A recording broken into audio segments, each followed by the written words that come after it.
Apa sih Bang yang dibahas oleh MUI Bang? Ya satu, karena memang bagaimanapun MUI adalah lembaga Majelis Ulama Indonesia, ya tentunya wajib ketika ada persoalan di wilayah masyarakatnya, umatnya gitu. Karena bagaimanapun bangsa Indonesia ini mayoritas Islam gitu kan. Dan lembaga MUI ini adalah lembaga yang mewakili keulamaan. Dan pasti bicara ulama ya berarti umat Islam. Nah, posisi saat ini umat Islam yaitu kalau saya ngomongnya adalah umat Islam sedang dijajah gitu kan. Betul. Dijajah apanya? Dijajah tata ruangnya. Ruang hidupnya sedang dijajah. Terkait apa? Terkait masalah polemik PIK 2 ini. Karena kami merasa saat ini aja efek dari pengurugan segala macam itu kan banjir di mana-mana. Karena bagaimanapun air itu pasti lari ke hilir. Gitu kan. Nah, kalau hilirnya diuruk, hulunya juga ditambang, ya otomatis bencana alam akan terjadi terus-menerus. Nah, untuk mengantisipasi ini akhirnya alhamdulillah gitu kan. Dengan adanya lembaga MUI, sidaklah ke lapangan apa sih sebenarnya yang terjadi di wilayah Banten Utara ini. Ya akhirnya ketemulah dengan kita untuk menimba informasi biar jangan terkesan informasinya ya mengada-ngada atau istilah bahasa kasarnya hoak lah ya. Ya makanya kita akan coba memberikan data-data ke MUI bagaimana ini terjadi banjir, bagaimana kerusakan ekonomi di wilayah kami, masjid-masjid yang digusur, tempat pemakaman juga yang digusur, itu kita ceritakan ke MUI biar nanti MUI seperti apa menindaklanjuti dan kita juga akan kasih data-datanya sebab-sebab segala macamnya.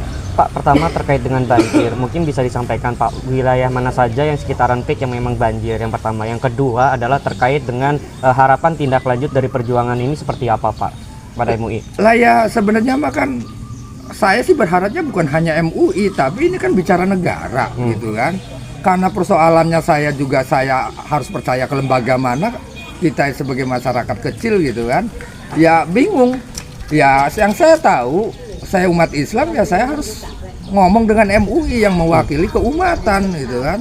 Ya harapan saya nggak boleh negara dengan kondisi seperti ini. Artinya ketika sebab-sebabnya yang dilakukan oleh para pengusaha besar kemudian masyarakat hanya dampak dengan banjirnya saja, artinya kita juga sebenarnya mah harapannya ingin mendorong juga tentang keadilan iklim gitu kan.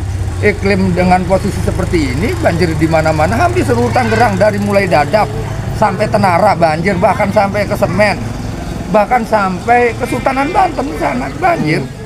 Ya karena wilayah hulunya, wilayah hilirnya diuruk, banyak yang diuruk, wilayah hulunya banyak yang ditambang gitu, digali, termasuk Cikande segala macam. Artinya mereka ini mengedepankan pembangunan tapi dia tidak memikirkan efek dampak lingkungannya. Artinya bencana alam kalau kita ngomong di Banten banjir di mana-mana, bukan hanya Banten tapi juga di Sumatera ini kan udah jelas, nggak bisa ditutupi bahwa bangsa kita ini sudah melakukan kebijakan yang tidak menggunakan akal, gitu. Sehingga dampaknya kerusakan lingkungan. Mereka tidak memahami hubungan manusia dengan alam tuh, nggak memahami. Yang ada tuh keuntungan itu nggak boleh. Yang dirugikan adalah masyarakat. Itu udah fenomenal, lihat di Indonesia semua. Ya longsor, ya gempa, ya banjir segala macam. Masa kita punya negara harus begini terus gitu kan? Kalau ngomong keuntungan dari mana? Keuntungan sedikit, mengeluarkan biayanya sangat besar, ya harus pikirlah kebijakannya.